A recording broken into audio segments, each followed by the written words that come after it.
기도하고 주님 주신 말씀 나누도록 하겠습니다.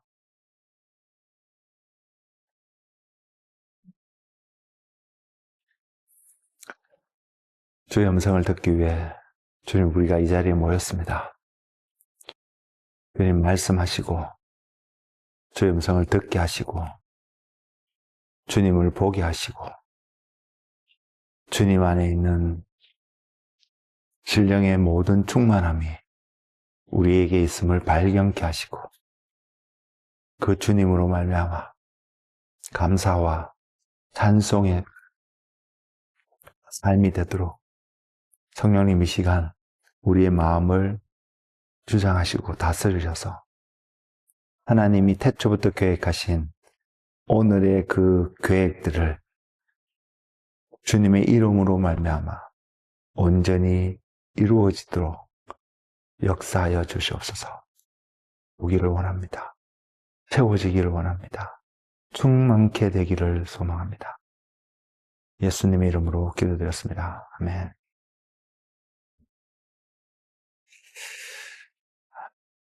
말씀은요, 골로새서 2장 8절에서 10절 말씀이고요.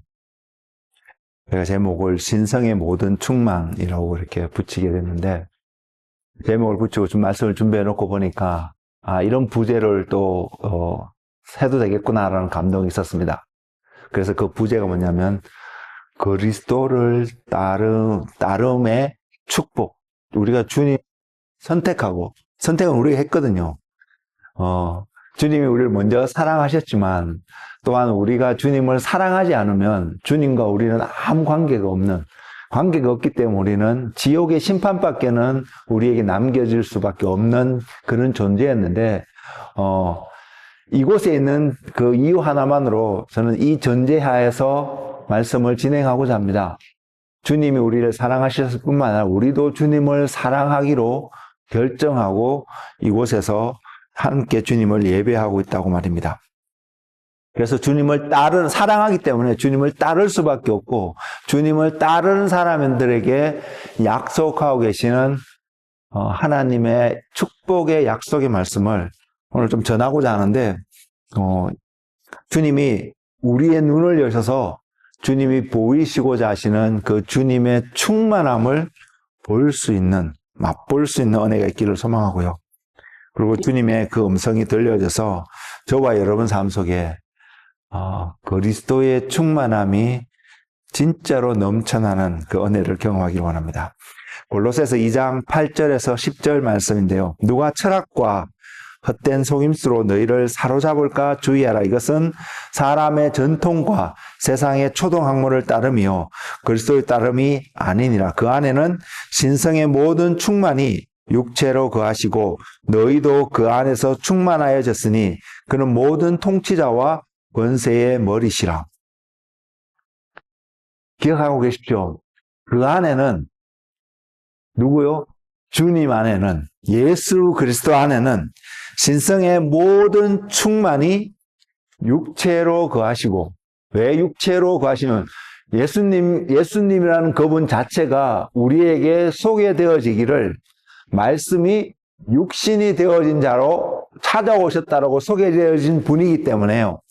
그래서 우리가 주님을 육신을 입고 있는 주님의 모습을 또한 볼 수 있는, 그래서 제가 계속 말씀을 드리지만 그래서 예수님이 보이지 아니하시는 하나님의 보이는 형상으로 우리에게 나타났다고 이렇게 성경이 증거하고 있는데 오늘은 또 다른 표현입니다. 그렇게 보이지 않는 하나님이 육신 가운데 우리 가운데 그냥 찾아오신 이런 차원의 것이 아니라 그분이 육신으로 오셨는데 그 육신 속에 보이지 않는 하나님의 형상이 나타났는데 그 형상의 또 다른 모습이 신성의 모든 충만함이라는 것을 성경은 증거하고 있습니다.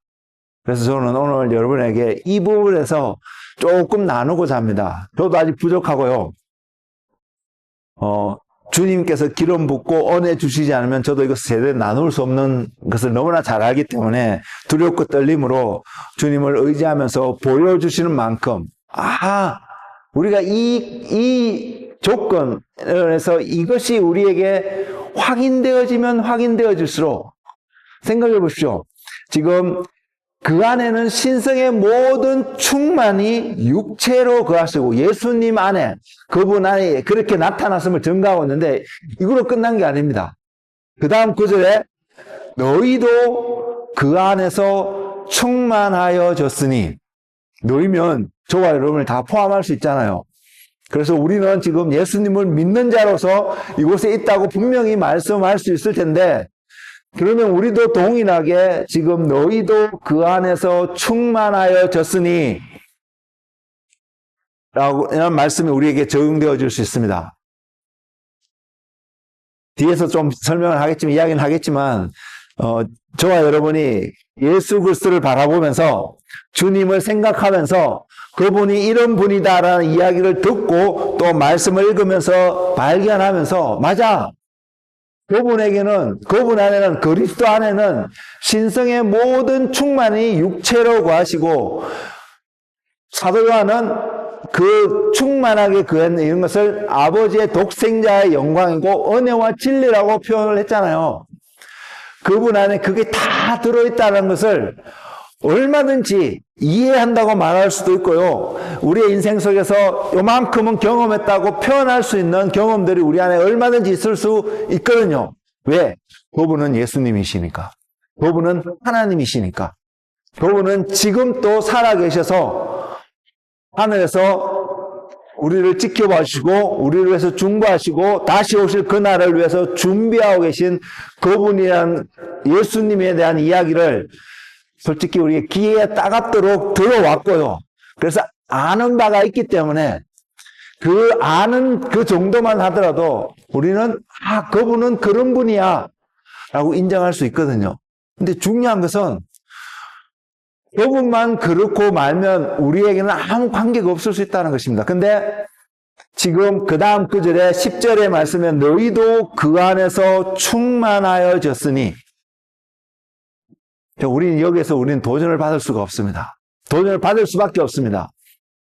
저와 여러분이 이 땅 육신을 입고 이 땅에서 삶을 살아가는데, 생명을 유지하면서 살아가는데, 우리 안에서 이제부터 앞으로 우리의 찬양과 우리의 고백 가운데, 우리의 나눔 가운데 우리도 이러한 고백들이 나오기를 원합니다. 어떤 고백이냐면 예수 그리스도로 말미암아 내 안에 충만함이 나타났고, 그 충만함으로 해서 감사하고, 그 충만함으로 해서 하나님을 찬양하고, 그 충만함으로 해서 내가 또한 주변 사람들에게, 주변 이웃들에게 주님의 충만함이 내 안에 충만케 되었으므로 나눌 수 있는 존재가 된 저와 여러분의 모습이 날마다 발견하며 살아가는 신앙생활이 되기를 소망하기 때문입니다. 제가 요즘 계속해서 자주 다가오는 단어가 지금 벌써 몇 번을 말씀을 드렸는데 표현하고 있는데 충만이라는 단어입니다. 이 단어를 또 달리 생각해 보면, 충만을 달리 표현해 보면 풍성함이라는 단어로도 표현할 수 있지 않을까 이런 생각이 들더라고요. 여러분에게 풍성함이라는 단어의 정의가 여러분은 어떻게 들어오는지 모르겠습니다. 세워지는지 모르겠어요. 제게는 여러 가지 많은 이 단어를 정의하는 표현들을 들으면, 그렇게 표현하면 그렇지 인정할 수 있는 부분들이 분명히 있는데, 제 안에는 최근에 제 안에서 가장 많이 다가오는 한 부분은 부족하지 않는 어떤 상태, 부족하지 않는 어떠한 모습을 나타내는 단어로 제 안에 참 많이 다가오고 있습니다.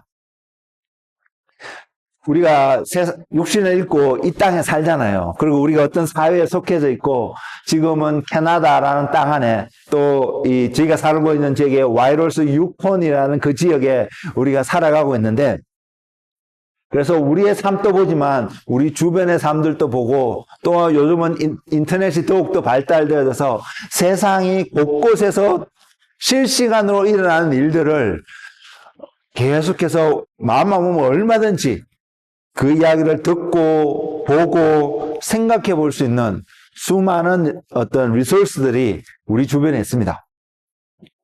그런 것들을 보면서 우리가 속한 세상 또는 종종 우리 자신의 모습도 저는 제 자신의 모습에서 그걸 발견하는데 여러분은 어떨지 모르겠어요.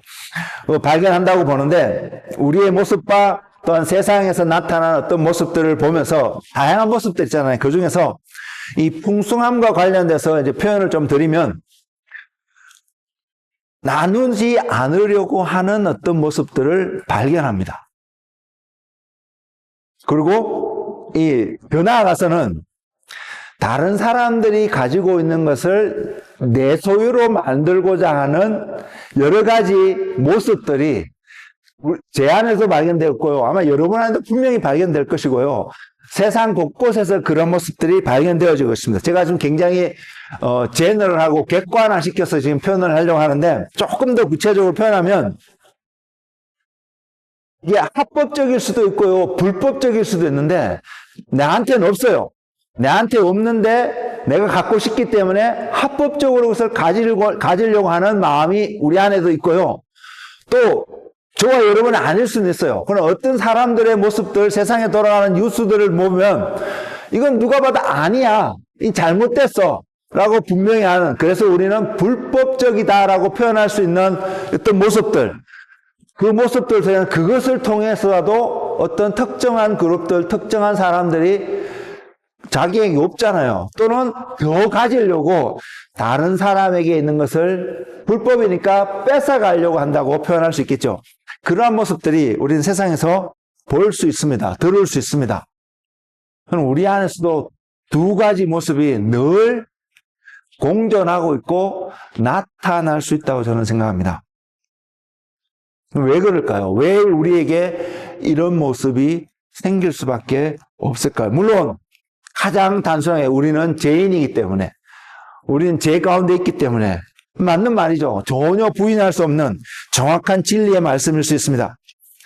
그럼 오늘 제가 표현하고 있는 풍성함 또는 충만이란 단어와 견주어서 표현해 본다면, 내가 합법적이든 불법적이든 다른 사람의 것을, 다른 내 소유가 아닌 어떤 것을 가지려고 하는 그 동기 속, 이면 속에는 부족함이 있기 때문이라고 생각합니다. 또는 나눌 수 없는 한 이유는 내가 내 것을 가지고 나누는 거니까, 남의 것을 가지고 나눈다고 말하는 건 이 문맥상 맞지 않는 말이니까 내가 가지고 있는 걸 가지고 나누어야 되는데, 나누지 못하는 그 하나의 이면 속에는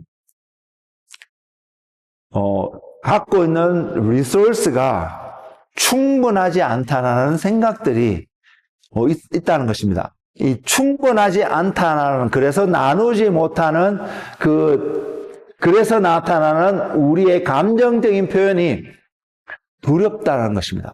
이것을 나눠버리면 나도 이제 더 이상 없는데, 나도 필요한데 나눠버리면 없는데, 이런 굉장히 단순하게 표현하지만 그 이면에는 두려운 마음이 있거든요. 두려운 감정이 있거든요. 왜?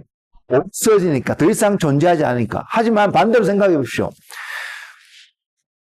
퍼졌는데, 나누어졌는데, 항상 내가 원래 가지고 있었던 만큼 가지고 있는 어떤 quantify 할 수 있는 양으로 측정할 수 있는 어떤 분량들이 항상 존재하고 있음을 확인할 수 있다라면 우리는 나누는데 인식하지 않을 수 있거든요.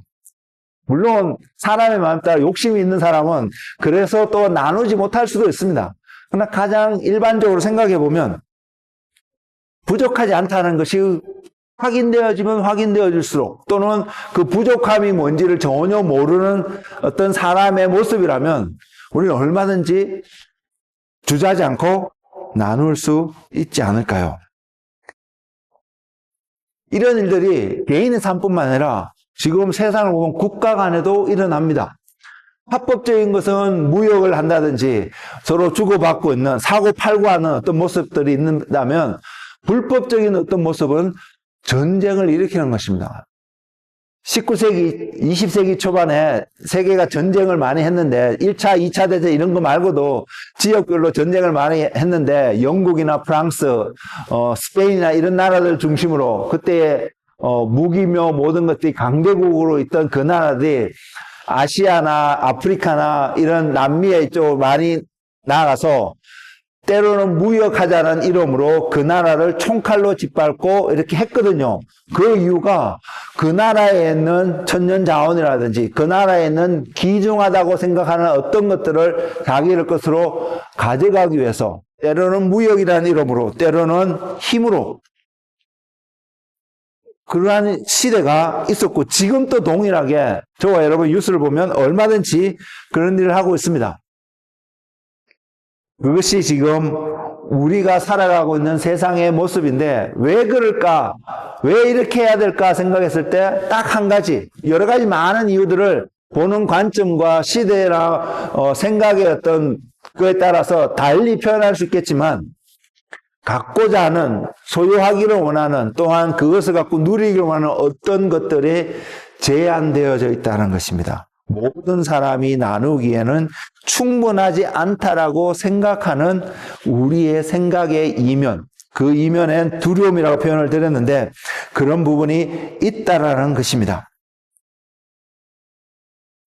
이런 것이 있기 때문에 우리는 나누는 것에 인색하고 또 때로 따라서는 여러 모습으로 다른 사람의 것을 내 것으로 가지려고 하는 부분들을 경험할 수 있습니다. 지금 제가 표현하고 있는 요런 부분들은 지금 육신을 입고 살아가는 우리라는 세상이라는 그 속에서 너무나 쉽게 도덕적이든 비도덕적이든 합리적이든 불합리하거든 합법적이든 불법적이든 이 모든 것을 다 통합해서 우리가 늘 바라보고 경험되어 줄 수 있는 눈에 보이는 세상의 일들의 풍성함과 관련돼서 생각해 볼 수 있는 한 부분이라는 것입니다. 여러분 아시겠지만 제가 하나님이 우리에게 이러한 영역 속에서 풍성함만을 이야기하고 또 충만함을 이야기하기 위해서 주님을 통해서 오늘 본문 말씀처럼 신성의 모든 충만이 육체로 거하시는 형태로 우리에게 표현하고 있지는 않다고 저는 생각합니다. 그것을 좀 이야기를 하고 그래서 그것을 이야기하는데 그 이야기는요. 우리가 지금 제가 조금 전에 이야기했던 풍성과 충만과 반대될 수 있는 이런 리미트되어 있고 리소스가 부족한 이런 곳에서 나오는 우리가 눈에 보이는 육체적인 어떤 속에서의 삶이 아니라 보이지 않는 세계에서 드러난 그 하나님의 모습이 보이는 세계에 어떻게 나타날 수 있는지를 연결해주는 중요한 하나의 키워드로서 열쇠로서 제게 다가왔기 때문에 그 열쇠가 어떤 모습으로 우리에게 다가와서 그래서 뒤에서 제가 설명할 텐데 충만함이라는 것은 우리가 생각하는 어떤 이 숫자적으로 물질의 양이나 이런 개수적으로 부족하지 않은 어떤 상태라는 이런 모습보다는 여기서 제가 많이 경험하고 느끼게 되는 깨닫게 되는 한 부분이 뭐냐면 이것은 하나님을 표현하는 하나님이 어떤 분이시다라는 것을 표현하는 한 표현으로서 우리에게 주어진 단어라는 것을 특별히 이번 주에 오면서 제가 깨닫게 되었기 때문에 그것을 여러분과 나누려고 합니다. 그래서 성경 속에서 찾게 되는 충만 또는 풍성함이라는 그 모습들은 분명히 조금 다를 거라는 거죠. 근데 이 다른 건데도 불구하고 눈에 보이는 세상, 우리가 육신 가운데 살아가는 이 세상 속에서 그 다름의 풍성함과 충만함의 결과들이 나타나고 있음을 볼 수 있다는 것입니다. 그래서 저와 여러분이 골로새서 2장 그 10절 말씀에서 말씀하는 것처럼 너희도 그 안에서 충만하여졌으니 라고 표현하니까 그 너희도 저와 여러분이 그 안에서 충만하여졌으니까 그 주님으로 말미암아 충만하여진 그 열매들을 그 은혜들을 누리며 살아가는 믿음의 성도들 되기를 소망합니다. 초대교회 성도들요. 초대교회의 모습들 속에서 오늘날 우리가 참 그것을 따라서 프랙티스 하기 힘든 해야 되는 줄 알면서도 하면 좋은 것을 알면서도 참 하기 힘든 어떤 한 모습이 나타나고 있는데 자기의 소유를 다 팔아서 나누는 어떤 모습이었습니다. 그럼 제가 이 풍성함과 충만함을 이렇게 표현하면서 그 관점에서 그들의 삶이, 그럼 그들이 충만하였기 때문에, 그들이 풍성하였기 때문에, 그런 관점에서 그들의 소유가 풍성하였기 때문에 팔아서 나눌 수 있었느냐? 그건 분명히 아니었을 것입니다. 그렇기 때문에 그럼에도 불구하고 나눌 수 있었다는 것은 우리는 이 단어로 충분히 설명을 하는데, 그 단어는 뭐냐면 그들 안에 사랑이 있었기 때문에, 그 사랑 때문에 자기의 것을 자기 것으로 여기지 아니하고 다 함께 나누어서 가난한 사람이 없을 정도로 다 나눌 수 있었지 않을까, 이렇게 생각해 볼 수 있는 부분이 분명히 있거든요. 근데 그것만 있지도 않았을 것입니다. 왜냐하면 당시의 정치적, 사회적 환경 속에서 그리스도를 믿는 그 사람들의 삶이 존경받고 존중받는 삶이 아니었거든요. 잘못하면 특별히 네로 황제 시대 때나 이럴 때는 조금이라도 그것이 드러난다라면 바로 잡혀가서 죽을 수도 있는 핍박받는 시대의 사람들이었거든요. 그럼에도 불구하고 나눌 수 있었던 그 배경에는 어쩌면 사회적, 정치적인 그런 이유 때문에 더 이상 소유할 수 없는 어떤 이런 이유 때문에도 나눌 수 있지 않았을까?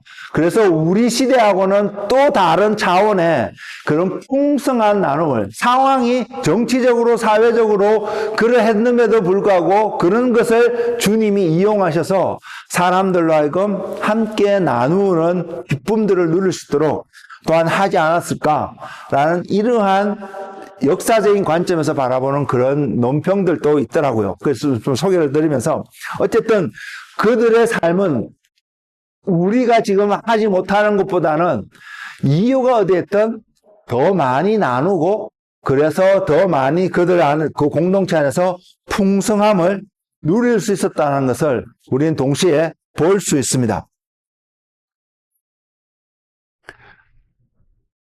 그 나눔들을, 풍성함이 아니라도 나눔들을 하는 경험들을 역사를 통해서, 성경을 통해서 이렇게 표현을 하고 있는데, 이 충만이라는 단어가요, 특별히 사도 바울이 보내는 편지글 속에서 자주 등장하는 것을 발견할 수 있습니다. 그리고 이 충만을 교회 안에서도 나타날 수밖에 없는 것으로 표현을 하고 있는데,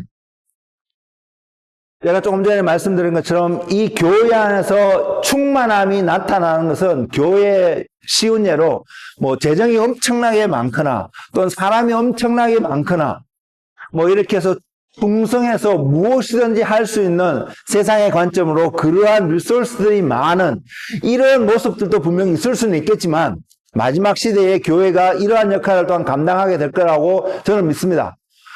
그래서 이런 일도 있을 수는 있겠지만, 그러나 그것보다도 교회가 충만하다는 것은, 또 오늘 본문의 말씀처럼 그 안에는 신성의 모든 충만이 육체로 거하셨다라고 말씀하고 있는 이 말씀과 견주어 봐서, 교회가 풍성할 수 있고 충만할 수 있는 것은 다른 어떤 것보다도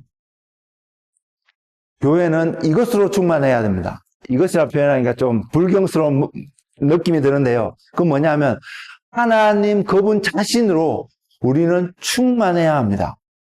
그리고 그 충만이 하나님 자신을 표현하는 또 다른 모습에, 또 달리 표현하는 그 모습이라는 사실을 우리가 바라볼 수 있기를 원합니다. 그래서 저와 여러분 삶 속에 하나님, 그리스도가 충만한 모습으로 나타난다면 우리는 과연 어떠한 삶을 살아갈 수 있을까요? 이것을 좀 더 이제 확인하고 가기 전에, 성경에서 나타났던 이 영적인 것이었는데, 하나님 나라에 속한 것이고 보이지 않는 것이었는데, 하나님의 것이었는데, 하나님께서 사람들이 사는 세상 가운데 풍성함의 모습으로 드러냈던 한두 가지 예를 말씀드리고자 합니다. 먼저는 광야 생활한 이스라엘 백성들에게 하나님이 내려주신 40년간 그 만나가 내려졌거든요. 매일 아침. 그리고 그 만나를 거둬서 뭐 볶기도 하고 굽기도 하고 뭐 이런 다양한 형태로 요리를 빵 같은 것을 만들어서 그들이 먹고 했는데 그 만나를 통해서 어떤 결과들이 그들의 삶 속에 있었냐면 출애굽기 16장 17절에서 18절에 보면 이스라엘 자손이 그같이 하였더니 그 거둔 것이 많기도 하고 적기도 하나, 이 말은 어떤 사람은 하나를 거둔 사람이 있다라면 어떤 사람은 2개, 3개, 10개를 거둔 뭐 이런 경우에 많게 거둔 사람도 있고 적게 거둔 사람도 있다는 이야기잖아요. 그래서 그것을 오멜로 되어 본즉 많이 거둔 자도 남음이 없고 적게 거둔 자도 부족함이 없이 각 사람은 먹을 만큼 거두었더라. 광야 생활하는 이스라엘 백성들에게 하나님이 하나님으로부터 그들에게 뭔가를 주셨습니다. 만나라는 것을. 나중에 그들의 이름을 만나라고 짓게 되었는데 그것을 주셨는데 그것을 거두었던 그들의 삶들 속에서 많이 거두었던 사람도 적게 거두었던 사람도 그 공동체에서 아무도 부족함을 느끼지 못하는 그러한 은혜를 경험하는 만나였습니다. 물론 하나님 말씀을 믿지 못해서요, 내일 먹으려고 좀 더 거둬서 감춰졌다가 그 다음날 아침에 보니까 벌레 섞어서 더 이상 먹지 못하고 버려야 되는 이런 경험을 한 사람들도 있었습니다. 욕심 때문에. 그렇지만 그 40년간 생활했던 적어도 200만 명이나 되는 사람들이 매일 아침 많게도 거두고 적게도 거두었던 그 양이 모든 사람들을 만족시키기에 부족함이 없는 충분한 양이었다라는 사실이었습니다. 하나님으로부터 왔어요. 또 신약에 또 한 예가 있는데요. 우리 잘 알 수 있는 오병이어의 기적입니다. 보리떡 5개와 물고기 2마리. 성경은 이것이 어린 소년의 점심이었다라고 표현을 하고 있거든요. 그러니까 그 말은 성인들이 먹기에도 부족할 수 있는 양이었다라는 것입니다. 근데 그 양이, 그 부족할 수 있는 보이는 양이 주님이 빌립에게, 제자들에게 그 빈들에 있는 사람들을 뭘 먹일 것을 줘야겠다고 말씀하시면서 하셨을 때 그들이 계산했던 숫자가 이들이 다 먹게 하기 위해서는 200데나리온의 돈이 필요하다고 이렇게 표현할 정도로 그 돈이 우리에는 없다라는 것, 엄청나게 많은 돈이 필요하다는 것을 이야기했는데 지금 이 어린아이가 갖고 있는 점심 도시락 같은 작은 양이 주님 앞에 다 가져오거든요. 그래서 한 제자는 또 그렇게 이야기합니다. 너무 작기 때문에 이거 갖고 어떻게 다 이 많은 사람들이 먹을 수 있겠습니까? 라고 불평 아닌 불평을 하고 있는 제자도 그곳에 있었습니다.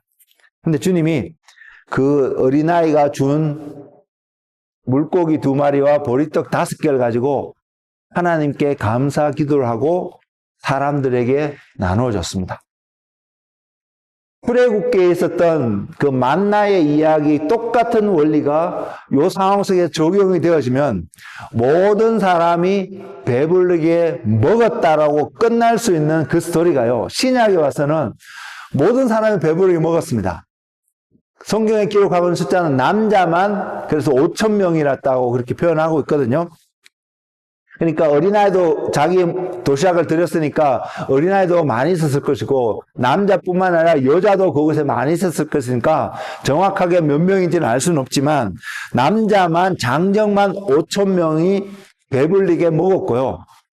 그리고 남겨진 부스러기들을 다 긁어서 모으니까 광주리로 12바구니를 모았다는 것이었습니다. 출애굽기에 나오는 만나의 이야기에서는 모두가 먹고 만족하고 그 다음 날을 위해서 남겨두는 것이 그 당시에는 허락되지 않았거든요.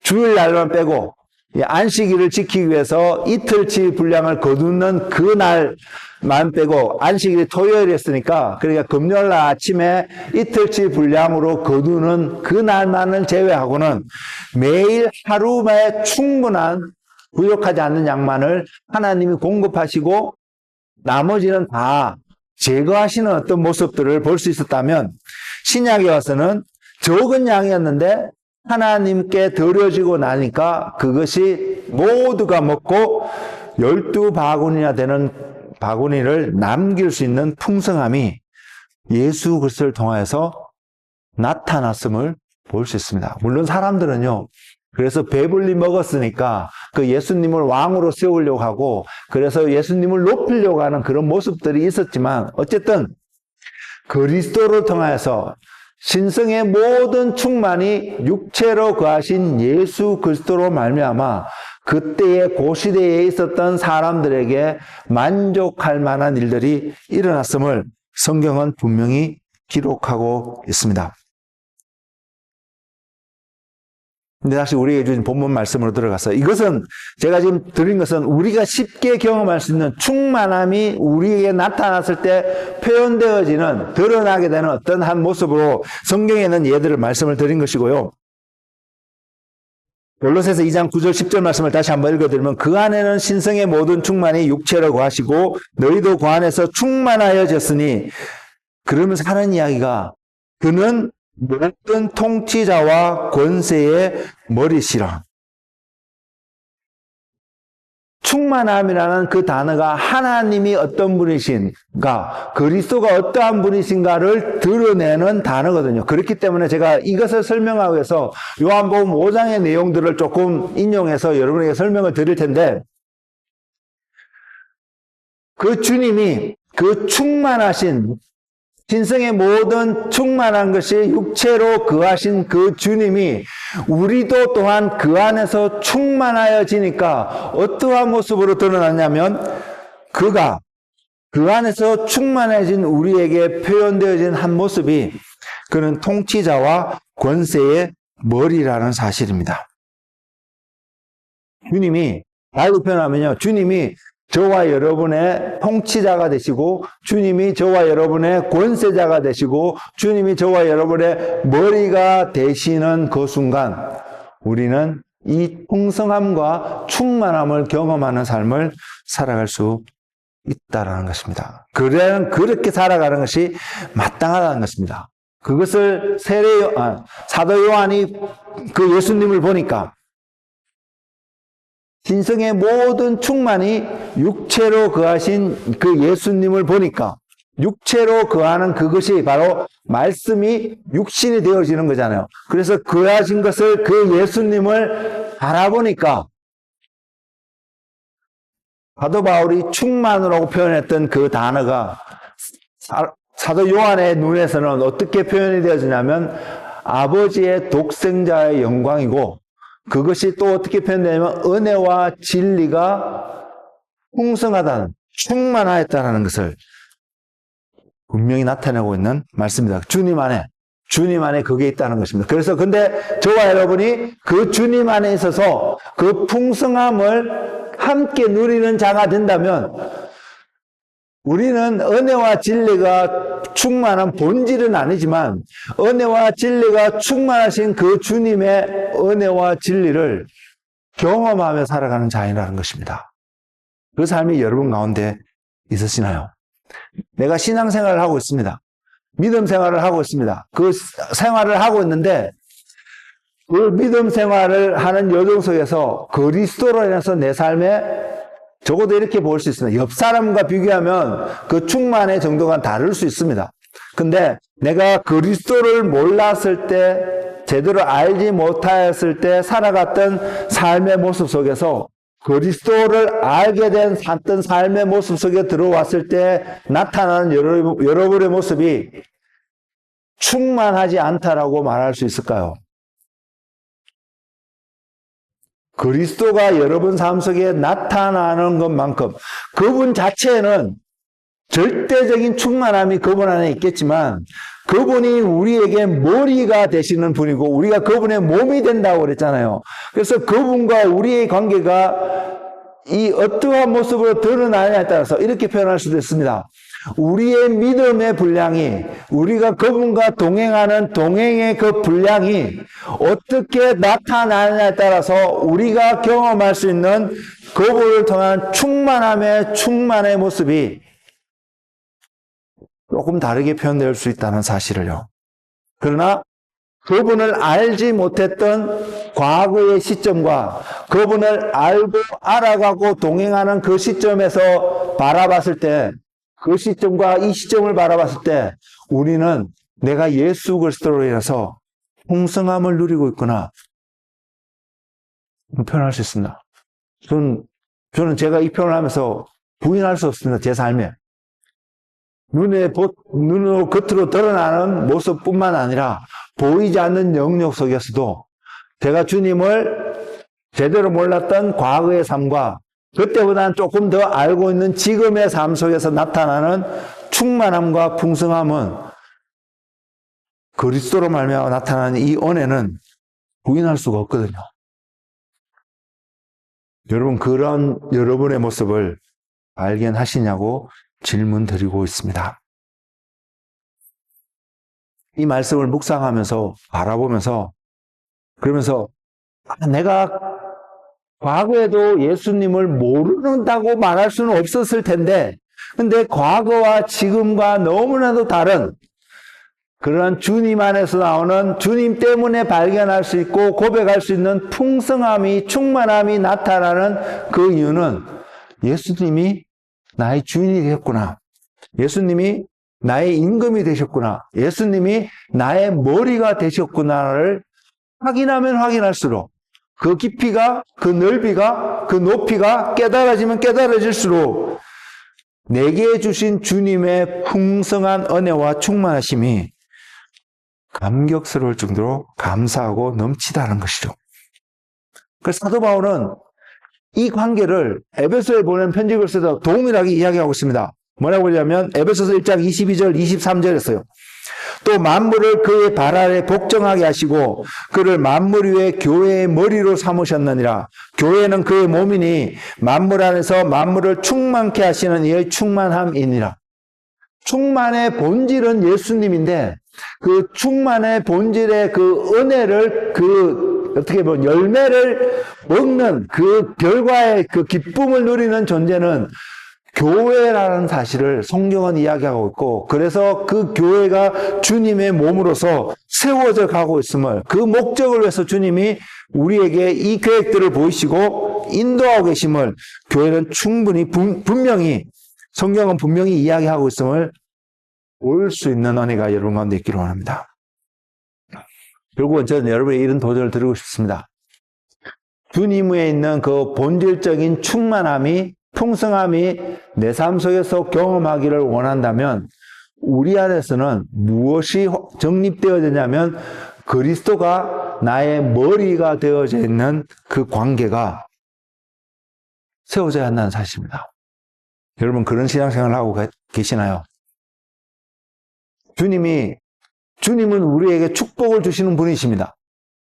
근데 그 축복의 통로 되시는 그 예수님이 본질적으로 그 축복이 내 것이 되려면 주님의 약속하신 모든 것들이 내 것이 되는 가장 중요한 첫 단초이고 마지막 단초이고 그 과정을 다 커버할 수 있는 중요한 한 개념이 컨셉이 그분이 나의 머리 되시는 분이라는 것입니다.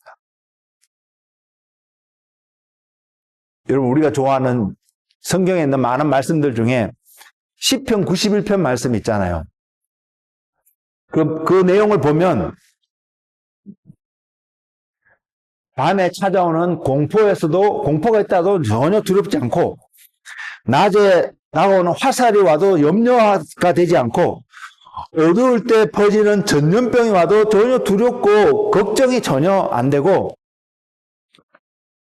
코비드도 걸렸지만 코비드로 인해서 사람들이 막 두려워할 때 적어도 저희 부부는 그것 때문에 그렇게 두렵거나 염려하지 않았습니다. 하나님의 약속이 있었기 때문에요. 밝을 때 닥쳐오는 재앙이 와도 걱정이 되지 않는다라고 이렇게 고백하고 있는 시편 91편의 말씀들이 있거든요. 근데 그 말씀들이 우리 삶 속에서 동일하게 이루어지기를 원하는 마음 우리 모두를 갖고 있는데 조건은 딱 하나예요. 뭐냐면 지존자의 은밀한 곳에 거주하며 전능자의 그늘 아래 사는 자에게 그런 일이 있다는 거죠. 지존자의 지존자라는 그분 아래, 전능자라는 그분 아래서 살아가는 뭐예요? 지존자라는 그분이, 전능자라는 그분이 나의 권위자가 되어져 있을 때, 나의 통치자가 되어져 있을 때, 나를 다스리는 자가 되어져 있는 그분의 다스림 속에 내가 들어가 있을 때에 시편 91편에서 그 다음 구절부터 약속하던 모든 축복의 내용들이 그 사람들의 것이 될 수 있음을 약속하고 있다는 것입니다. 신약시대에 사는 우리에게는 이것을 달리 표현하면 뭐냐면 예수 그리스도 이름으로 말미암아 우리가 오늘날 육신의 치유를 경험할 수 있다면 다른 어떤 것도 아닙니다. 그 치유는 예수 그리스도의 이름으로 말미암아 이루어진다는 것입니다. 우리가 구원을 얻을 수 있다라는 것은 구원을 얻었다는 확신을 가지고 살아갈 수 있다라면 그것은 다른 어떤 것도 아닙니다. 물론 예수님이 십자가에 달려 돌아가시기 때문에. 그러나 예수님이 십자가에 달려 돌아가셨다고 자동적으로 세상에 있는 모든 인류가 천국 가는 게 아니라는 것입니다.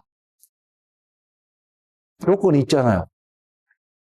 누구든지 그 이름을 부르는 자, 누구든지 그를 구세주로 고백하는 자, 영접하는 자. 결국은 예수님이 이런 일을 다 해놓으셨는데 우리 삶 속에서 적용되어지는 통로가 되는 열쇠는 예수 그리스도의 이름으로 우리가 구원을 얻는다는 것입니다. 예수 그리스도 이름으로 우리가 축복을 얻게 된다는 것입니다. 왜? 그 예수님 안에는 말씀이 육신이 되오신 예수님 안에는 신성의 모든 충만이 육체로 간 하나님의 본질의 모습이 그 안에 계시기 때문에 그분이 우리와 함께하는 그 순간, 그분이 우리의 머리가 되는 그 순간 하나님 그분 자신이 우리의 완전한 완벽한 리소스가 되시는 분이시기 때문입니다. 그 하나님을 여러분 보고 계시냐는 그 질문을 드리고 있습니다. 그 하나님을 우리가 지금 발견하고 경험하고 오늘 또 믿음 생활이라는 그 삶의 여정들을 가고 있느냐는 것입니다. 우리는 가야 합니다. 그 길을 가야 합니다. 그럴 때 우리는 주님이 지금 우리를 주신 본문 말씀에서 선포하고 있는 것처럼 너희도 그 안에서 충만하여졌으니 라는 말씀이 우리 삶 속에서 이루어진다는 것입니다. 만나가 하늘에서 내려왔다는 것이 분명한 사실인 것을 우리가 알고 있습니다. 말씀을 통해서. 보리떡 5개와 물고기 2마리요. 세상에 속한 어떤 것이었습니다. 근데 그것이 어린아이의 손에 있을 때는 어린아이 한 명만 배부를 수 있는 점심 도시락의 양이었을지 모르지만 그것이 하나님 손에 드려지니까 하나님께 드려지니까 주님의 다스림 가운데 맡겨지니까 어마어마한 사람들이 풍성함을 경험하는 놀라운 일들이 일어났다는 사실입니다. 예수님이 그래서 그 당시 예수님 오실 때 많은 사람이 예수님을 따랐거든요. 근데도 불구하고요. 그런 기적들을 보았음에도 불구하고 당시에 유대의 이스라엘 민족의 종교적인 정치적인 지도자였던 사람들이 그런 그 그룹들이 예수님을 온전히 영접할 수가 없었습니다. 받아들일 수가 없었습니다. 저와 여러분은 어떨까요? 우리가 만약 그 시대에 그렇게 살아가고 있는 사람들이라면 우리는 과연 어떠한 태도로 주님을 대했을까요? 라고 생각해 보는 것이 오늘 또 우리가 해야 될 한 부분입니다. 그러한 모습들을 통해서 하나님의 풍성하심이, 하나님의 충만하심이 세상 가운데 왔을 때, 달리 표현하면 육신 가운데, 육체 가운데 터치되어지고 나타났을 때 나타나는 모습들을 사람들이 경험하고 바라보게 되는데도 불구하고 대다수의 많은 사람들이 그 주님을 그 하나님으로, 하나님 본체이신 그분으로 영접하는 것에 굉장히 두려워했다는 사실입니다. 적어도 우리가 알 수 있는 것은 바리새인들이나 서기관들이나 사두개인들이나 제사장들이나 헤롯 왕이나 이런 사람들이 그 예수님을 헤롯 왕은 직접적으로 그 이야기 들었잖아요. 유대인의 임금으로 나신 자가 있다고. 받아들일 수가 없잖아요. 그러니까 2살 이하의 모든 어린아이들을 다 죽이려고 독일의 누구죠? 히틀러가 유대인 600만을 학살한 것보다도 더 엄청나게 죽였을 거라고 저는 생각합니다. 그런 잔인한 일을 예수님이 오셨을 때 했는데 왜 받아들이지 못했을까요? 내 것을 잃어버릴 거에 대한 두려움이 그 사람 하는데, 또한 당시의 지도자들 가운데 너무나도 많았다는 것입니다. 우리가 예수 그리스도가 어떠한 분이신가를 정확히 바라보면, 알게 되면요, 우리의 것을 그분 앞에 내려놓는 것을 우리는 주저하지 않을 것입니다. 근데 만약 우리가 어떤 이유에서든지 우리의 것을 주님 앞에 내려놓는 것에 주저하고 있는 저와 여러분의 모습을 발견하는 어떤 모먼트가 있다면 우리는 여전히 예수님이 어떠한 분이신지를 모른다라는 것을 간접적으로 확인할 수 있음을, 그것을 볼 수 있는 자가 되기를 원합니다. 그래서 깨달으면 우리는 바꿀 수 있지 않을까요? 모르니까 계속 내놓을 수 없는, 나눌 수 없는 자리에 가는 것이 우리의 모습이겠지만, 우리가 예수님이 어떠한 분인지를 알게 된다면, 그래, 그분이 나의 삶에 지금 이런 모습으로 다스리고 계심을, 인도하고 계심을 깨달으면 깨달을수록 우리 안에는 주저없이 내놓을 수 있는, 나눌 수 있는 그런 하나님의 모습이 있지 않을까 생각합니다. 예수님이 육체 가운데로 오셨기 때문에 이스라엘 민족들 안에 계시는 예수님의 모습이 자기들의 모습과 전혀 다를 바 없는 똑같은 모습으로 보여지기 때문에 예수님이 하나님의 보이지 않는 형상에 보이는 모습인 것을 받아들일 수 없었던 그들의 마음이, 그들은 그들의 지위나 그들이 가지고 있던 어떤 것들을 내려놓지 못하는 그런 상황에 있었거든요. 그게 요한복음 5장에 나오는 내용들인데요. 그 이야기가 시작되면서 나오는 이야기가 38년 된 병자의 이야기가 있습니다. 그 38년 된 병자가 어디에 쓰냐면 베데스다 못가에서 천사가 한 번씩 내려와서 물을 휘저으면, 동이면 누구든지 그때 가장 먼저 들어간 사람은 낫는다라는 나름의 어떤 경험적인 이야기도 있었을 것 같고요. 그런 전설적인 어떤 이야기들을 들어왔기 때문에 그 병자도 그곳에 있었습니다. 만약에 진짜 어떤 장소에 연못이 있었는데, 온천이 있었는데 그곳에 어떤 한 일이 일어나는 그 순간 가장 먼저 들어가는 사람에게 어떠한 병이든지 온전히 낫게 된다면 그 장소에 병자로서 얼마나 많은 사람들이 몰려 있을까요? 근데 예수님이 그곳에 계셨는데 오직 고친 사람은, 성경에 기록하고 있는, 보여주고 있는 고친 사람은 38년 된 병자 한 사람이었습니다. 이 사람이 믿음이 있어서, 저는 그렇게 생각되지 않거든요. 그냥 예수님이 그 사람을 보시고 그 병이 오랜 줄을 아시고, 그 말은 예수님이 그 사람을 보면서 특별히 긍휼히 여기셨다는 것이죠. 그래서 그 사람에게 묻습니다. 그냥 낫게 하신 것도 아니고 묻습니다. 내가 낫고자 하느냐? 여러분이라면 어떻게 대답을 할까요? 근데 이 사람의 대답은 참 재밌습니다. 본인이 낫고자 하는 건 맞는데 예수님이 사람의 모습으로 오셨잖아요. 하나님인 것을 정확하게 했다면 그렇게 표현하지 않았을 거라는 생각도 드는데요. 사람의 모습으로 와서 내가 낫고자 하고 하느냐 하니까 이 사람이 알고 있는 낫는 방법 있잖아요.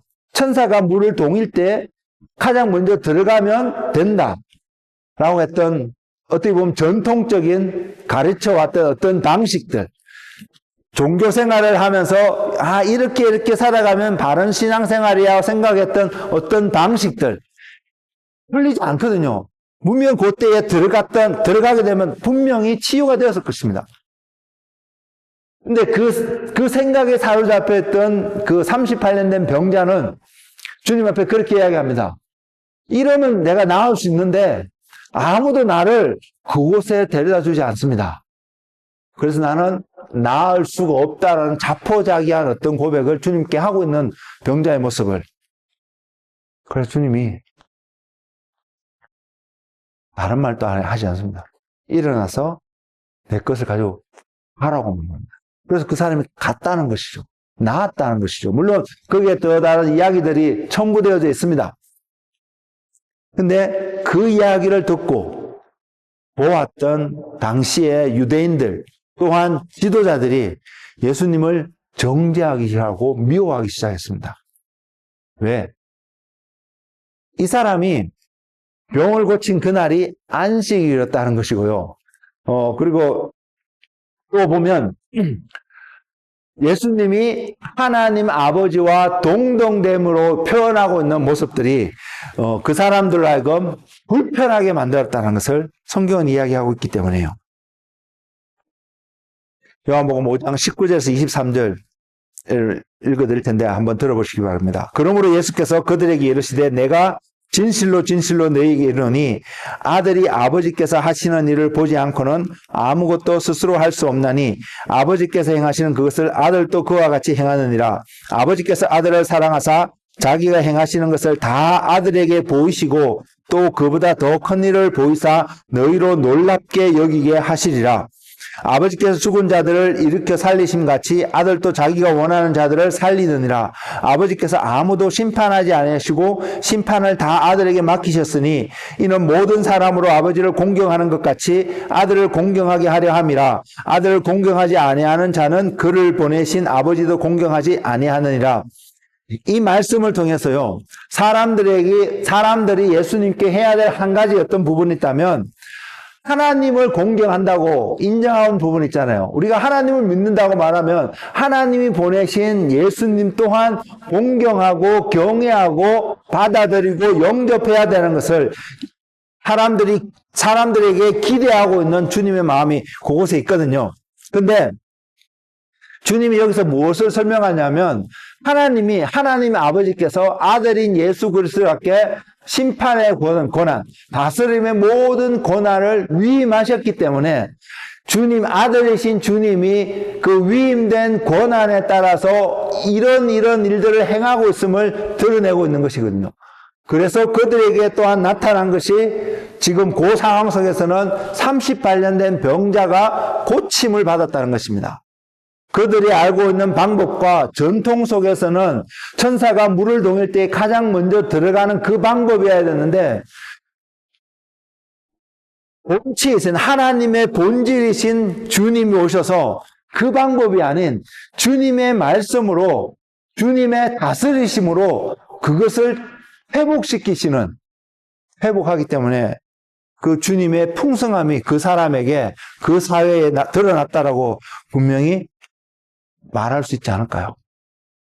그래서 주님이 저와 여러분의 삶을 제대로 온전히 다스리게 된다라면 우리 안에도 어떤 모습이든 우리 안에도 그 주님의 풍성함이 충만하심이 나타나지 않을까요? 에베소서에 말하고 있는 에베소 1장 22절에서 23절에 말하고 있는 교회는 그의 몸이니 만물 안에서 만물을 충만하게 하시는 이의 충만이라고 표현되는 바로 이 충만함이 교회 안에서 나타날 수밖에 없는, 왜? 예수님이 다스리는 자, 교회를 다스리는 자, 머리로서 세워지니까. 그러면 교회 안에 그 주님의 신성의 모든 충만함이 육체로 거하신 예수 그리스도 안에 있는 충만함이 하나님의 모습이 온전히 드러나기 때문에요. 우리가 이 주님을 바라보아야 되지 않을까요? 이제 우리가 이 주님을 바라보고 우리도 성경에서 말하고 있는 것처럼 너희도 그 안에서 충만하여졌으니, 그래서 표현하는 것이 충만하여졌기 때문에 그 충만의 결과를 몇 군데서 제가 말씀을 드렸는데 그러한 결과들이 너희에게 있다라고 표현하는 것이 아니라 너희도 그 안에서 충만하여졌으니 그리고 내리는 결론이 그가 너희의 머리시라는 것이다. 그가 너희의 통치자라는 것입니다. 그가 너희의 다스리는 자라는 것입니다. 이것이 우리가 그리스도의 주님의 충만함을 경험하는 열쇠라는 것입니다. 여러분 그 열쇠를 가지고 계세요? 여러분, 그 열쇠를 확인하고 사용하고 계시냐고 질문하고 있습니다. 오늘 이 시대에 사는 교회의 모습은 과연 지금 어떠한 모습으로 살아갈까요? 예수님 당시의 유대인들처럼 서기관과 바리새인들처럼 제사장들처럼 우리도 동일한 모습으로 주님을 그냥 바라보고 있지는 않은가요? 그들보다 더 많은 지식이 우리에게 있는데 그 지식을 가지고도 우리에게 충만으로 다가오신 예수 그리스도의 충만함을 우리가 무시하고 모른 척하고 또는 거절하고 살아가고 있지는 혹시 않으신가요? 우리 안에 그분이 머리가 되심을 가장 잘 표현하고 있는 성경에 나오는 표현의 단어가요. 창조주이신 하나님입니다. 창조주이신 예수님입니다. 잠언서에서도 그렇게 표현하고 있잖아요. 내가 창조자가 되어 하나님과 함께 있었다고 표현하고 있는 말씀들처럼요.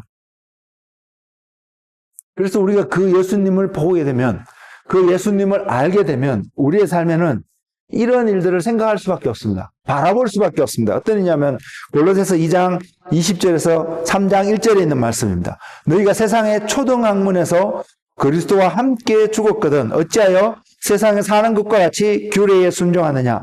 곧 붙잡지도 말고 맛보지도 말고 만지지도 말라 하는 것이니 이 모든 것은 한때 쓰이고는 없어지리라.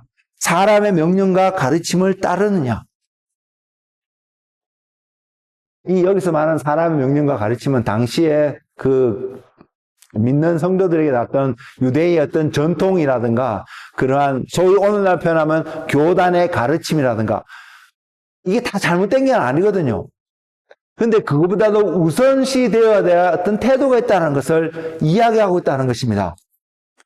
그래서 골로새서 3장 1절에 이렇게 말합니다. 그 앞부터 2장 22절인가요? 그 말씀에 있는 것처럼 이런 것들은 자의적 숭배와 겸손과 몸을 괴롭게 하는데 지혜 있는 모양이나 오직 육체에 따르는 것을 금하는데 조금도 유익이 없느니라고 말하면서 3장 1절로 와서 그러므로 너희가 그리스도와 함께 다시 살리심을 받았으면, 달리 표현하면 그리스도가 너희의 머리가 되어지는 그 관계에 너희가 들어갔으면, 그 관계에 있으면 위의 것을 찾으라. 거기는 그리스도께서 하나님 우편에 앉아 계시니라. 위의 것이라는 것은 물론 하나님 나라를 말하고 하나님이 계신 그곳을 말하는데 왜 하필이면 이 표현을 쓰고 있을까요? 거기에는 위의 것을 찾으라 하면서 거기에는 우리가 눈을 들어서 하늘을 바라보니까 뭘 보냐면 아름다운 황금으로 뒤덮인 온갖 보석으로 또한 그 생명수관에서 나오는 그 강가에 있는 나무 열매들, 그 이파리들은 모든 병들을 치유하고 그 강가의 열매들은 우리 풍성하게 하고 맛있게 할 수 있는 그 모든 이런 것들을 보는 것이 아니라요. 위의 것을 바라보니까 그 위에는 무엇을 보게 되냐면 그리스도께서 하나님 우편에 앉아 계시는 것을 보게 된다는 것입니다.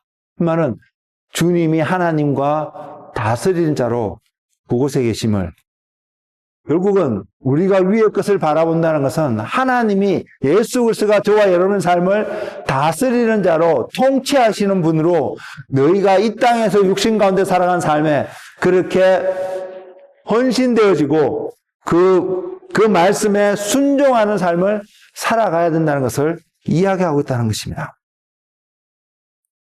저와 여러분을 포함한 오늘날 이 시대의 교회들은 과연 어떤 모습으로 살아가고 있을까요? 말씀이 육신이 돼서 우리 가운데 계신 예수님, 하나님을 대리하여서 하나님을 대신해서 보이지 않는 하나님을 우리에게 보이신 예수님이 하신 태도가요. 요한복음 5장 30절에 나오는데 내가 아무것도 스스로 할 수 없느라 듣는 대로 심판하노니 나는 나의 뜻대로 하지 않고 나를 보내신 이의 뜻대로 하려 함으로 내 심판은 의로우니라. 주님 그분 자신만 하더라도 그분의 심판이 의로울 수밖에 없는데 그분이 더더욱 의로울 수 있는 이유를 육신 가운데 거하셨던 그분이 보이신 삶의 태도가 듣는 대로 심판하고 나의 뜻대로 하지 않고 아버지의 뜻대로 하는, 우리가 주님의 몸이 되어져서 주님이 우리의 머리가 되어 있는 그 삶이 확인하는 그 믿음의 삶을 우리가 살아간다면 그 사람의 태도는 반드시 이 태도가 나올 수밖에 없다고 믿습니다. 하나님께서, 주님께서 나에게 뭐라고 말씀하실까? 듣는 자리에 갈 수밖에 없고요. 그리고 듣게 된다면 내 뜻대로, 내가 원하고 내가 바라는 대로 계획을 세우고 하나님이 그것에 이루어져서 풍성함을 누리는 것이 아니라 하나님의 뜻대로 따라가게 되니까 그 따라가는 여정 속에서 하나님이 보이시는 그분의 풍성함이 그 길 가운데서 드러난다는 사실을 보여주고 있다는 것입니다. 사랑하는 성도 여러분, 이 부분을, 이 모습을 여러분이 소위 믿음 생활이라는 것을 하시면서 신앙생활 어떤 삶의 모습들을 하시면서 각자가 하고 있는 여러 가지 모습들 있잖아요. 이것을 누가 봐도 이것은 믿음 생활이구나, 신앙 생활이구나, 믿음 있는 사람은 이렇게 하겠구나 라고 표현하는 어떤 모습들을 보면서 그 안에서 도전을 드리는 것은 그리스도 안에 있는 하나님의 충만하심이 여러분의 그 순종의 한 걸음 한 걸음 속에서 발견하고 경험하고 드러나고 있느냐고 말입니다. 경험하시는 여러분이 되시길 바랍니다. 그 안에서 드러나신 하나님의 충만하심을 볼 수 있는 여러분이 되시길 원하고 그 보기 때문에 하나님께 또한 감사하는 여러분이 되시길 원하고 그 경험하기 때문에 하나님을 또한 찬양하고 높이시는 여러분이 되시기를 주님의 이름으로 축복을 드립니다. 예수님이 내가 아버지의 뜻대로 아버지께서 나에게 다 맡기셨기 때문에 내가 아버지의 뜻대로 이렇게 하게 되고 또 너희로 하여금 놀랍게 그 일을 하게 된다고 하는 동일한 말씀을 제자들에게도 요한복음 14장 12절에도 하셨거든요. 내가 진실로 진실로 너희에게 이르노니 나를 믿는 자는 내가 하는 일을 그도 할 것이요 또한 그보다 큰 일도 하리니 이는 내가 아버지께로 감이라. 주님이 하나님 보좌 우편에 계심으로 해서 우리도 동일하게 주님이 하나님을 대신하여서 이 땅에서 드러난 풍성함의 하나님의 모습을 우리도 또한 주님을 대신하여서 이 땅 가운데 그 주님의 풍성함의 모습을 나타낼 수 있음을 그 자리에 부르고 계심을 그것이 바로 우리의 신앙생활이고 믿음 생활임을 성경이 증거하고 있다고 저는 믿습니다. 우리가 이런 자리에 헌신하며 가야 되지 않을까요? 하나님이 이렇게 약속하고 있으니까 우리가 이것을 경험하고 이것을 세상 가운데 나누는 자리에 우리 가야 되지 않을까요? 어쩌면 지금의 모습은 나약해 보이고 나는 안 그래도 돼 이런 뒤로 빠지는 이런 모습들이 우리 안에 있을지는 모르겠습니다. 그러나 우리가 정말로 진짜로 그리스도가 나의 머리가 되심을 믿는 믿음의 삶을 오늘도 살아간다면, 그래서 그리스도를 경험하는 삶이 된다면 우리는 절대로 이 약속의 말씀에서 후퇴하는 자가 되지 않을 것입니다. 될 수가 없습니다. 왜? 그분이 머리시니까. 내가 머리면 후퇴할 수도 있습니다. 그러나 그분이 머리이기 때문에 몸은 머리가 지시하는 대로 갈 수밖에 없기 때문에요. 우리가 이런 자리에 부르심을 입었습니다. 교회는 이런 곳으로, 이런 존재가 되도록 부르심을 입었습니다. 지금의 교회가, 지금의 우리의 모습이 우리가 생각해도 합당하지 않을 수 있을지는 모르겠습니다. 그러나 그것은 중요하지 않다고 생각합니다. 사랑하는 성도 여러분, 우리가 주님께서 우리를 이 자리에 부르고 계심을 여러분 지금 듣고 계시나요? 그리고 여러분 안에 이제 이 부르심에 순종해야 되겠다는 그 동기부여가, 그 열망이 여러분 가운데 일어나고 계시나요? 그렇다면 우리는 주님 앞에 우리 자신을 그렇게 드릴 수 있는 그런 한 사람 한 사람이 되기를 소망합니다. 요약이만 살짝 하고 마치고자 합니다. 제가 직장에서 일을 하다 보니까 그런 생각이 들더라고요. 제가 경험한 것들이 있고 그래서 발견하고 활용하는 어떤 툴들이 있거든요. 이게 참 일을 하면 좋을 것 같아요. 근데 이것이 accept 되어지지 않고 그냥 무시되어지는 느낌을 드니까 기분도 상하고 막 그러더라고요. 그만두고 싶고 다 때려치고 나오고 싶은 마음도 막 들고 막 이런 마음이 들더라고요. 그런데 그 순간 하나님이 제게 어떤 은혜를 주냐면 그런 마음을 주는 거야. 아, 나도 여전히 안 그래야지 하면서도 나도 여전히 존경받기를 원하고 높임을 받기를 원하는 그러한 존재구나 라는 게 깨달아지더라는 것입니다. 그런데 우리 모두는 그러한 사람이 되고 싶어 하는 마음이 있다는 것을 부인하지 않습니다. 근데 주님을 닮아가야 되는 우리들, 주님이 머리가 되어야 되는 우리의 부르심 속에서는 이 개념이 들어올 수 없다는 것을 보게 되거든요. 그래서 겸손해야 되는 걸 다시 한번 깨닫는 어떤 모먼트가 있었습니다. 왜? 그럴 때에 주님이 머리가 될 수 있기 때문에요. 내가 높아져 있으면 주님이 머리가 되기가 참으로 어렵습니다. 높아져 있을 때 주님의 마음도 가질 수는 있을 거라고 생각합니다. 근데 머리는 되기가 힘들다는 것을 보게 되거든요. 그래서 베드로전서 5장 6절 말씀에 보면 이런 말씀을 합니다. 그러므로 하나님의 능하신 손 아래서 겸손하라. 때가 되면 너희를 높이시리라. 제가 이 말씀을 준비하기 전까지 이 말씀이 어떻게 되냐면 하나님 언젠가는 나를 높이실 거야. 또 이 말씀을 우리 들었을 때 지금은 내가 낮아지고 볼품없이 보이지만 하나님은 언젠가는 드러내셔서 크게 사용하실 거야. 높이실 거야. 하나님은 어떤 것을 드러내실 거야. 그러한 위로감을 주는 말씀으로 많이 접했구나라는 것을 보았거든요. 근데 이 말씀을 준비하면서 이 말씀을 보니까 이 말씀을 다시 주셨는데 언젠가 되면 하나님이 내가 겸손하게 그냥 잘 있으면 하나님 언젠가 이렇게 높여주시겠구나. 하나님 그래 하실 수도 있습니다. 근데 이 말씀이 그런 의미에서 우리에게 준 말씀이 아니라는 게 깨달아지는 것입니다. 정말 뭐냐면 높이고 낮추신 것은 하나님의 주권이고 하나님의 다스림이라는 것입니다. 내가 높아질 수 있다는 것을 보여주는 약속의 말씀이기 이전에 내가 하나님의 다스림 속에 있는지 아닌지를 확인할 수 있게끔 권면하고 명령하는 말씀이라고 다가왔다는 사실입니다.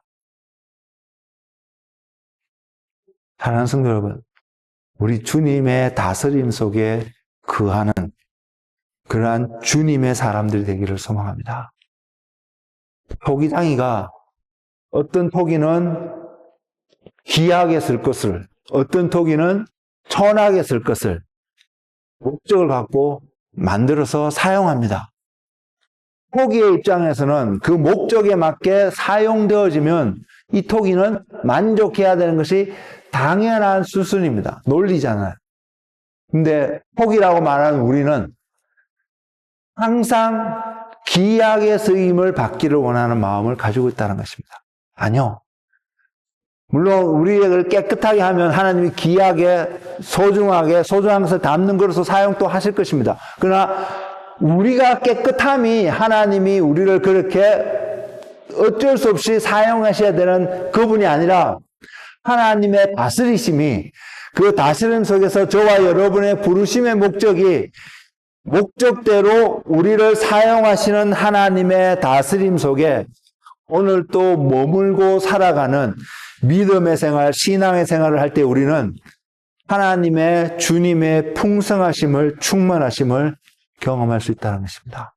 우리의 어떤 리소스가 풍성하고 넘치기 때문에 나누는 것이 아니라 그 주님의 다스림으로 말미암아 그냥 나누어질 때에 주님의 통치하신 가운데 들여질 때에 마치 물고기 2마리와 보리떡 5개가 주님의 손에 들려지게 되었을 때에 수많은 사람을 먹일 수 있고 남겨지는 것을 경험할 수 있는 풍성함이 있었던 것처럼 우리도 동일하게 주님의 다스림 속에 놓여질 때에 하나님 나라의 풍성함이 세상 가운데 드러나게 된다는 사실로 우리가 그 하나님을 오늘도 바라보고 그 하나님을 향해서 그 주님을 향해서 자신이 지존자의 은밀한 곳, 전능자의 그늘 아래 살고 있는 그 믿음의 순종의 모먼트들을 확인하며 걸어가시는 믿음의 사람들이 되시기를 예수 그리스도의 이름으로 축복을 드립니다. 기도하겠습니다. 주님,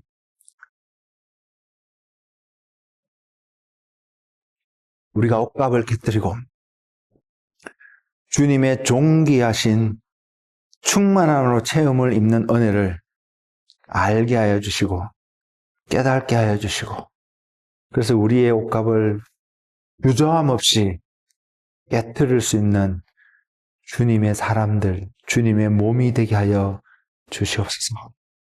신성의 모든 충만함이 육체로 가시는 주님의 모습이 우리 안에서 발견되어져서 성경에서 사도 바울이 선포하고 나누고 있는 말씀처럼 너희도 그 안에서 충만하여졌다는 그 말씀이 오늘 이 시대의 믿음 가운데 순종의 삶을 살아가고 걸어가고 있는 주님의 지체들 가운데 온전히 이루어지도록 성령님 축복하여 주옵소서. 안수하여 주시옵소서. 그래서 그리스도의 충만함이 드러나는 주님의 교회가 되게 하여 주시옵소서. 예수님의 이름으로 기도드렸습니다. 아멘.